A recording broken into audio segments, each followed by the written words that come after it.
எல்லா செயல்களுக்கும் மூலதனமா இருக்கிறதால தான் என்ன மூளைன்னு கூப்பிடுவாங்க. நீங்க சிந்திக்கிறது, தகவல் பரிமாற்றம் செய்யறது எல்லாம் என்னாலதான்.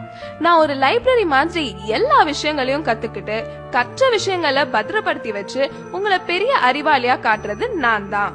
உங்களோட உணர்வுகளையும் உடல் அசைவுகளையும் கூட நான் தான் கட்டுப்படுத்துறேன். ஆனா ஏதோ உலகத்திலேயே உங்களுக்கு தான் இல்லாத வேலையும் பிரச்சனையும் கவலையும் இருக்க மாதிரி நிம்மதி இல்லாம மன அழுத்தத்தை உண்டாக்கி எனக்கு பிரஷர் குடுக்கறீங்க.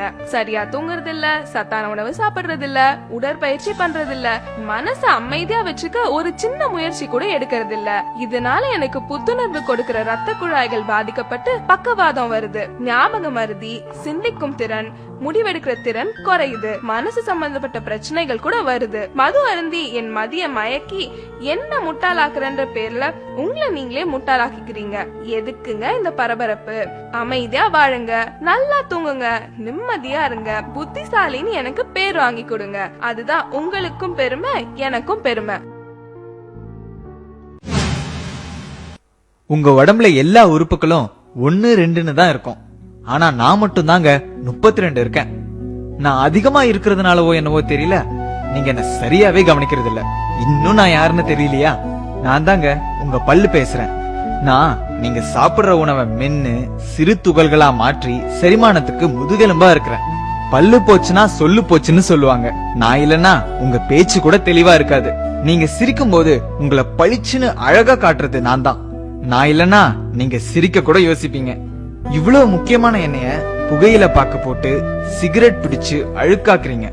குளிர்பானம்ன்ற பேர்ல கண்டதையும் பிடிச்சு என்ன சொத்தையாக்குறீங்க. ஒரு நல்ல சாப்பாட்ட கூட ருசிச்சு சாப்பிட முடியாம பண்றீங்க. இனிமேலாவது என்னுடைய கஷ்டத்தை புரிஞ்சுக்கிட்டு கொஞ்சம் இதையெல்லாம் தவிர்க்கிறீங்களா? நான் என்னோட வேலையை சரியா செய்யற வரைக்கும் தான் உங்களை எல்லாரும் பேர் சொல்லி கூப்பிடுவாங்க.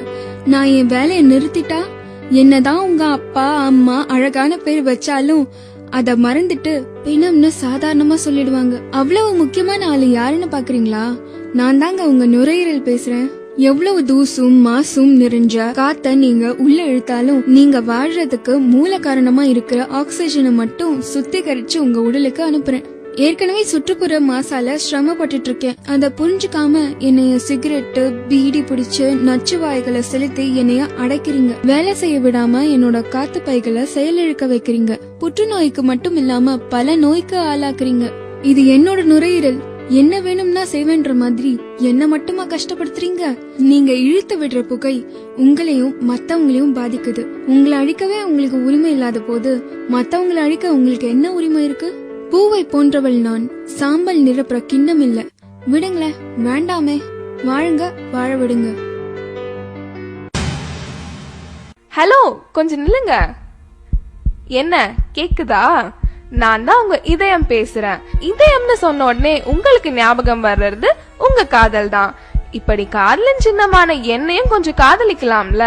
நான் ஒரு நிமிஷம் கூட ஓய்வெடுக்காம துடிச்சு துடிச்சு ரத்தத்தை சீரா உங்க உடல் முழுவதும் கிடைக்க செய்றேன். நான் துடிக்கலனா நீங்க துடிச்சு போயிடுவீங்க. ஆனா சிகரெட்டு, மது, ஆரோக்கியம் இல்லாத மேல்நாட்டு உணவு, கொழுப்புள்ள உணவு சாப்பிட்டு உடற்பயிற்சியும் செய்யாம எனக்கு அழுத்தத்தை கொடுத்து மாரடைப்பு வர செய்யறீங்க. ஒண்ணு மட்டும் ஞாபகம் வச்சுக்கோங்க, நான் துடிக்கிறத நிறுத்தினா உங்க துடிப்பும் அடங்கி போயிடும். இனிமேலாவது அவன் சொன்னா இவன் சொன்னா ஸ்டைலு பிரஸ்டீஜ்னு சொல்லிட்டு இந்த பாழா போன விஷயங்கள் எல்லாம் செய்யாம நல்லா சாப்பிட்டு ஓடி ஆடி உடற்பயிற்சி செஞ்சா காதலின் சின்னமான நானும் நல்லா இருப்பேன், காதலிக்க நீங்களும் நல்லா இருப்பீங்க. ஒரு வேளைக்கு சாப்பிட சொன்னா 3 வேளை சாப்பாட்ட ஒரே நேரத்துல சாப்பிட்டு என்ன திணறடிக்கிறீங்க. இது உங்களுக்கே நியாயமா இருக்கா? யாருன்னு யோசிக்கிறீங்களா? நான் தாங்க உங்க வயிறு பேசுறேன். வெந்தும் வேகாத கொழுப்புள்ள உணவை இஷ்டத்துக்கு சாப்பிடுறீங்க. அதை நான் செரிக்க வைக்கிறதுக்குள்ள நொந்து நூலாயிடுறேன். செரிமானத்துக்கு உதவி பண்றேன்ற பேர்ல கேஸ் நிறைஞ்ச குளிர்பானங்களை குடிக்கிறீங்க. இதுல மேலும் நான் புண்ணாயிடுறேன். இப்படி ஒரு பக்கம் அதிகமா சாப்பிட்டு சாகடிக்கிறீங்கன்னா இன்னொரு பக்கம் வேளா வேலைக்கு சாப்பிடாம டயட்ன்ற பேர்ல சாகடிக்கிறீங்க. இது போதாதுன்னு இன்னும் கஷ்டம் கொடுக்கற மாதிரி மது அருந்தி அந்த கசப்ப மறைக்க ஆரோக்கியம் இல்லாத உணவை சைட் டிஷ்னு ஸ்டைலா சொல்லிட்டு சாப்பிடுறீங்க. நீங்களே கொஞ்சம் யோசிச்சு பாருங்க, நான் எவ்வளவு மென்மையானவன்னு. குப்பத்தொட்டி மாதிரி கண்டதையும் போட்டு நிரப்புறீங்களே, இது வயிறா இல்ல குப்பத்தொட்டியா? ஆசைக்கு சாப்பிடுங்க, ஆடம்பரத்துக்கு சாப்பிடாதீங்க. தேவைக்கு சாப்பிடுங்க, தேவையானதை தேர்ந்தெடுத்து சாப்பிடுங்க. ஆயுள் முழுக்க நல்லா இருப்பீங்க. நான் ரொம்ப நல்லவங்க. எனக்கு தீங்கு செய்ய நினைக்கிறவங்களுக்கு கூட முடிஞ்ச அளவுக்கு நன்மையே செய்யறேன். என்ன பாக்குறீங்க? நான் தான் உங்க கிட்னி பேசுறேன். உங்க உடம்புல உள்ள அழுக்கு அனைத்தையும் வடிகட்டுறது நான் தான். உடம்புல உள்ள தண்ணி, உப்பு மற்றும் அமிலங்களை சமநிலையா வச்சுக்க உதவுறேன். பல்வேறு ஹார்மோன்களையும் நான் சுரக்கிறேன். பல நன்மைகளை உங்களுக்கு செய்யற எனக்கு பதிலுக்கு நீங்க என்ன செய்றீங்க? தீங்குன்னு தெரிஞ்சே மது அருந்துறீங்க, சிகரெட் பிடிக்கிறீங்க, கண்டதையும் சாப்பிட்டுட்டு உடற்பயிற்சி கூட செய்ய மாட்டீங்க. கெட்டதை சுத்திகரிக்கிறதுக்கு உதவியா தண்ணியாவது நிறைய குடிக்கிறீங்களான்னா அதுவும் இல்ல. குளிர்பானம்ன்ற பேர்ல கண்ட ஆசிடையும் குடிக்கிறீங்க. நீங்க நிறைய கழிவு அனுப்புறதாலயோ என்னவோ நான் 2 உறுப்புகளா படைக்கப்பட்டிருக்கேன். நான் பாதிக்கப்பட்டு சர்க்கரை நோய்னு டாக்டர் சொல்லிட்டா அப்ப மட்டும் என்ன விழுந்து விழுந்து மருந்து மாத்திரை கொடுத்து பக்குவமா கவனிக்கிறீங்க. இருந்த என்ன பிரயோஜனம்? போனது போனது தானே.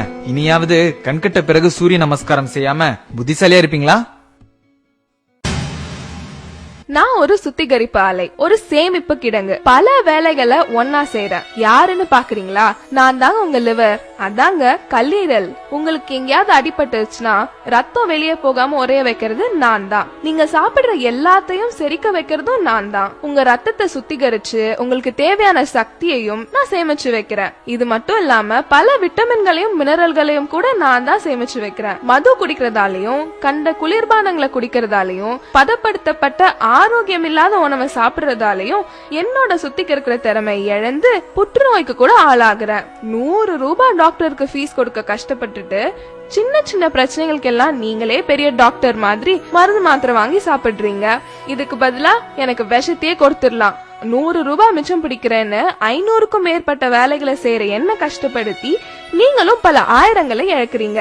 நான் எனக்காகவா சொல்றேன்? உங்களுக்காக தானே சொல்றேன். கொஞ்சம் காது கொடுத்து கேளுங்க. இதுக்கு அப்புறமாவது என்ன கஷ்டப்படுத்த மாட்டீங்கன்னு நம்புறேன்.